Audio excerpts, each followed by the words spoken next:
தனியார் அல்லது அரசு நிலங்களில் கட்டப்பட்டிருக்கும் கோயில்கள் தொடர்பான புகார்கள் அதிகரித்து வருவதால், இஸ்லாம் அல்லாத புதிய கோயில்களை கட்டுவதற்கான அனுமதிகள் கட்டம் கட்டமாக குறைக்கப்பட்டு வருவதாக கெடா மாநில ஆட்சிக்குழு உறுப்பினர் ஓங் சியா ஜென் தெரிவித்துள்ளார். மாநில அரசுக்கு சொந்தமான பொது இடங்களில் கட்டப்படும் கோயில்கள் மீது கெடா மாநில அரசு நிதானமாகவும் சட்டப்படியும் முடிவெடுக்கவிருப்பதாக ஓங் சியா ஜென் தெரிவித்துள்ளார். கெடாவின் போலமுடா, கூலிம் ஆகிய மாவட்டங்களில் சட்டவிரோதமாக கட்டப்பட்டுள்ள கோயில்கள் மீது மாநில அரசு நடவடிக்கை எடுக்கும் என்றும் அவர் உறுதிப்படுத்தினார். தற்போது பொது இடங்களில் கட்டப்பட்டிருக்கும் கோயில்கள் மீது நடவடிக்கை எடுக்கும் வரையில் புதிய கோயில்கள் கட்டுவதற்கான அனுமதிகள் வழங்கப்படாது என ஓங் சியா ஜென் கூறினார். இணக்கமான பேச்சுவார்த்தையின் மூலமாக இப்பிரச்சனையை தீர்க்க மாநில அரசு முடிவெடுத்துள்ளதாகவும், இது தொடர்பாக மேல் அதிக விசாரணையை மாவட்ட காவல் அதிகாரிகளும் பொதுப்பணித்துறையினரும் மேற்கொண்டு வருவதாகவும் தெரிவிக்கப்பட்டுள்ளது. கடந்த 3 ஆண்டுகளாக 13 வயது சிறுவனை பாலியல் துஷ்பிரயோகம் செய்ததாக புக்கிட் ரம்பாய் மசூதியில் இமாம் ஒருவர் கைது செய்யப்பட்டுள்ளார். தற்போது 13 வயதாகும் அச்சிறுவன் தனது 10 வயதிலிருந்தே சம்பந்தப்பட்ட இமாம் தம்மை பாலியல் வன்கொடுமை புரிந்ததாக தனது 35 வயது தாயாரிடம் தெரிவித்த நிலையில், பாதிக்கப்பட்ட சிறுவனின் தாயார் காவல் நிலையத்தில் புகார் அளித்ததாக மத்திய மலாக்கா மாவட்ட காவல்துறை தலைவர் உதவி ஆணையர் கிறிஸ்டோபர் பாட்டிட் தெரிவித்தார். கைது செய்யப்பட்டுள்ள 28 வயது இமாம் தாய்லாந்து நாட்டைச் சேர்ந்தவர் என்று முதற்கட்ட விசாரணையில் தெரிய வந்துள்ளது. கோலாலம்பூரைச் சேர்ந்த 13 வயது சிறுவன் வறுமையின் காரணமாக மசூதியில் தங்கியதாகவும், விடுமுறைக்கு வீடு திரும்பிய சிறுவனின் உடலில் உள்ள காயங்களை அடையாளம் கண்ட தாயார் காவல் நிலையத்தில் புகார் அளித்ததாகவும் தெரிவிக்கப்பட்டுள்ளது. இதனை அடுத்து சம்பந்தப்பட்ட இமாமை 7 நாட்கள் தடுப்பு காவலில் வைத்து விசாரிக்கும்படி மஜிஸ்ட்ரேட் நீதிபதி உஸ்மான் அப்துல் கானி உத்தரவிட்டுள்ளார். அதிக லாபம் பெறும் முயற்சியில் போலி முதலீட்டில் 3,79,200 வெள்ளி பணத்தை வங்கியில் பணிபுரியும் பெண் பணியாளர் ஒருவர் இழந்துள்ளதாக சப்ராங் பிராய் தெங்கா மாவட்ட காவல்துறை தலைவர் உதவி ஆணையர் ஹெல்மி அரிஸ் தெரிவித்தார். கடந்த பிப்ரவரி 11ஆம் தேதி தெரியாத நபர் ஒருவரிடமிருந்து அழைப்பு வந்ததாகவும், பாதுகாப்பான முதலீடுகளில் சேமிப்பு பணத்தை முதலீடு செய்யும்படி வலியுறுத்தியதும், XGI ஹொரிசான் ப்ரோ எனும் முதலீட்டு நிறுவனத்தில் 10,000 வெள்ளி முதலீடு செய்ததும் 3 மணி நேரத்தில் 16 லட்சம் வெள்ளி லாபம் பெற்றதால், லாபம் பெற்ற பணத்தை திரும்ப பெற கொஞ்சம் கொஞ்சமாக தனது சேமிப்பு பணத்தை செலுத்தியும் லாப பணத்தை பெறாத நிலையில் நேற்று இரவு பாதிக்கப்பட்ட பெண் காவல் நிலையத்தில் புகார் அளித்துள்ளார். கடந்த பிப்ரவரி முதல் ஏப்ரல் வரையில் 6 வெவ்வேறு வங்கி கணக்குகளுக்கு 18 பரிவர்த்தனைகள் மூலமாக 3,79,200 வெள்ளி பணத்தை பாதிக்கப்பட்டவர் இழந்துள்ளார் என்று அவர் கூறினார். பாதிக்கப்பட்டவரின் பணத்தை மீட்கும் முயற்சியில் காவல்துறையினர் ஈடுபட்டு வருவதாகவும், சம்பந்தப்பட்ட வங்கி கணக்குகளின் மூலமாக மோசடி கும்பலை தேடி வருவதாகவும் ஹெல்மி அரிஸ் கூறினார். இன்று அதிகாலை பெய்த கனமழையின் காரணமாக ஸ்லாங்கூரில் உள்ள சுமைபுலோ குடியிருப்பு பகுதியில் வெள்ளம் ஏற்பட்டதில் 80 வீடுகள் பாதிக்கப்பட்டுள்ளதாக ஸ்லாங்கூர் மாநில மீட்புத்துறை உதவி இயக்குநர் அமாட் முக்லிஸ் முக்தார் தெரிவித்தார். நேற்று மாலை தேசிய வானிலை ஆய்வு மையமான மெட் மலேசியா வெள்ள அபாய எச்சரிக்கையை விடுத்திருந்த நிலையில் மீட்புத்துறை அதிகாரிகள் தயார் நிலையில் இருந்ததால் பெரும் சேதத்திலிருந்து பொதுமக்களை காப்பாற்ற முடிந்ததாக அமாட் முக்லிஸ் முக்தார் கூறினார்.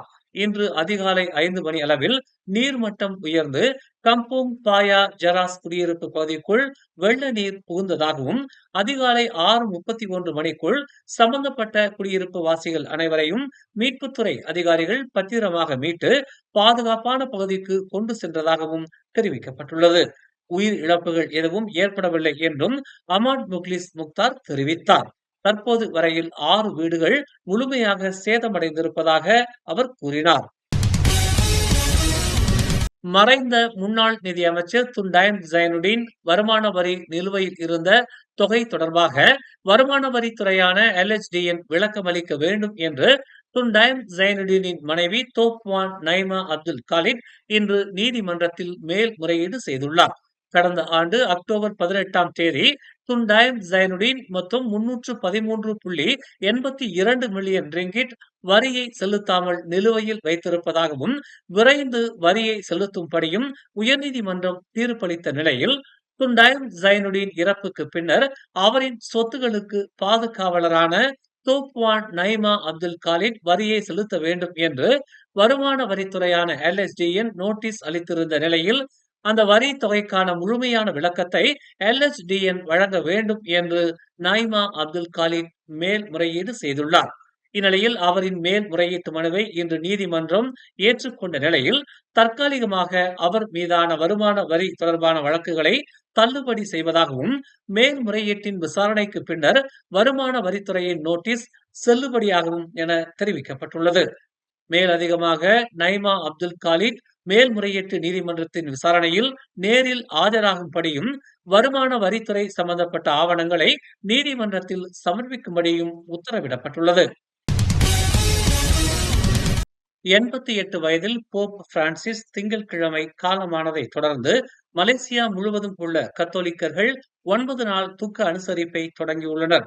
கோலாலம்பூர் மறை மாவட்டத்தால் நேற்று வெளியிடப்பட்ட அறிவிப்பில் மறை மாவட்டத்தின் வேந்தர் அருட்தந்தை டாக்டர் கிளாரன்ஸ் தேவதாஸ் ஆழ்ந்த துக்கத்தையும் மரியாதையையும் வெளிப்படுத்தினார்.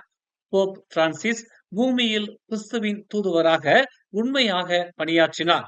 பணிவு, கருணை மற்றும் நற்செய்திக்கு தனது வாழ்க்கையை அர்ப்பணித்தார் என்று அவர் கூறினார். மறை மாவட்டம் முழுவதும் ஈஸ்டர் என்ம நாளில் கொண்டாடப்படும் திருப்பலிகளில் அவரது ஆன்மா சாந்தி அடைய சிறப்பு பிரார்த்தனைகள் செய்யப்படும் என்று அவர் தெரிவித்தார். கோலாலம்பூரில் உள்ள சென்ட் ஜான் தி எவாஞ்சலிஸ்ட் கதீட்ரலில் பொதுமக்கள் தினமும் காலை 9 மணி முதல் மாலை 6 மணி வரை அஞ்சலி செலுத்த அழைக்கப்படுகிறார்கள்.